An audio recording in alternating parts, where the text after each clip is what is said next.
বন্ধুরা আসসালামু আলাইকুম, কেমন আছো সবাই? আজকে দুপুরে যে বত্ত শাক রান্না করব, সাথে লাউ ভাজি করব। লাউয়ের যে পিছন সাইডটা, আগার সাইডটা যেটা একটু শক্ত থাকে, তাকে দিলে মাঝে মাঝে সিদ্ধ হয় না, এগুলি ভাজি করব। এখানে আমি পলে নিতেছি, শুকলা সহ পলতেছি। এই যে এগুলি করবো, ডাল রান্না করব, ছোটো মাছের চচ্চড়ি করব। এই যে এইভাবে পলছি, আমি শুকনো সবাই পলে নিচ্ছি। মাঝে মাঝে আমি এগুলি করি, মানে লাউয়ের আগা যেটা শক্ত থাকে এটা আমি এভাবে আলু দিয়ে ধনিয়া পাতা কাঁচামরিচ ভাজি করে নিই, খেতে কিন্তু ভালোই লাগে।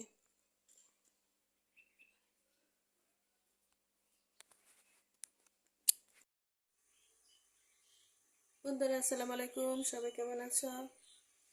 আজকে আমি লাউ ভাজি করব, সাধারণ রান্না, একেবারে সিম্পল। তেল দেওয়া আছে আগেই,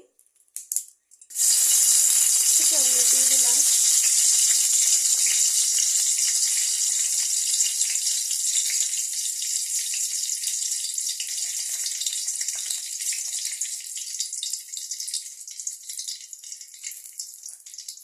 কালি জিরা,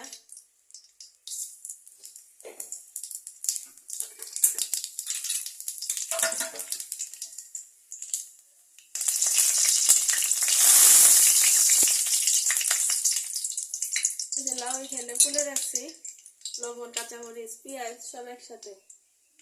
এখানে সব লবণ, কাঁচামরিচ, পেঁয়াজ একসাথে বন্ধুরা দিয়ে রাখছি। এই যে লাউ করছি, এই যে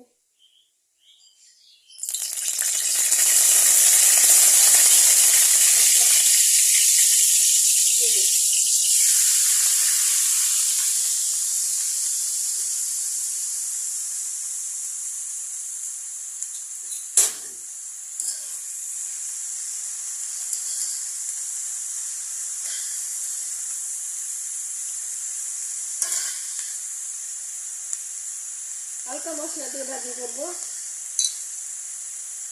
গরম ভাতের সাথে বা রুটি বা পরোটার সাথে এভাবে ভাজি করে খেলে ভালোই লাগে।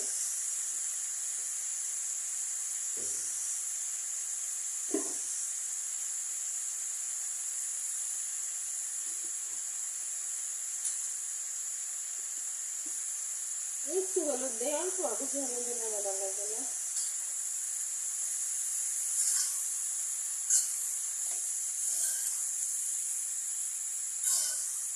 অনেক সময় লাউয়ের মাথা যেটা শক্ত শক্ত লাগে, এটা আমি এভাবে ভাজি করে খাই। দেখা যায় যে তরকারির মধ্যে দিলে সিদ্ধ হতে চায় না মাঝে মাঝে।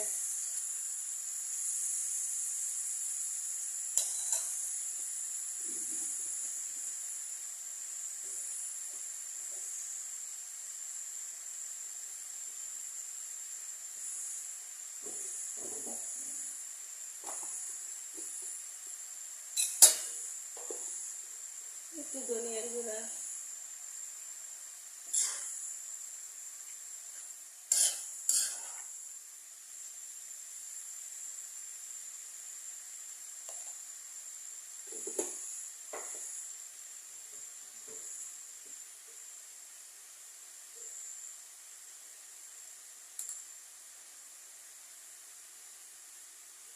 আমি কীভাবে রান্না করছি, আপনারা আমার সাথেই থাকুন।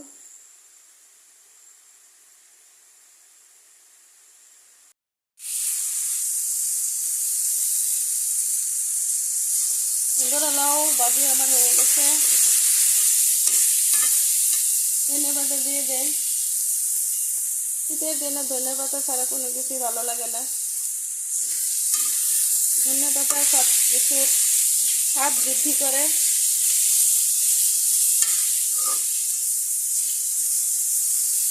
শীতের দিনে সব কিছু একটা সবজি খেতে খুব ভালো লাগে। নতুন নতুন সবজি, সিম, আলু, বেগুন, টমেটো, ফুলকপি। সবাই ভালো থাকবেন। রেসিপিটি ভালো লাগলে লাইক এবং শেয়ার করে পাশে থাকবেন। এগুলো আমার রান্না ভাজি আর লাউ ভাজি। আসসালামু আলাইকুম।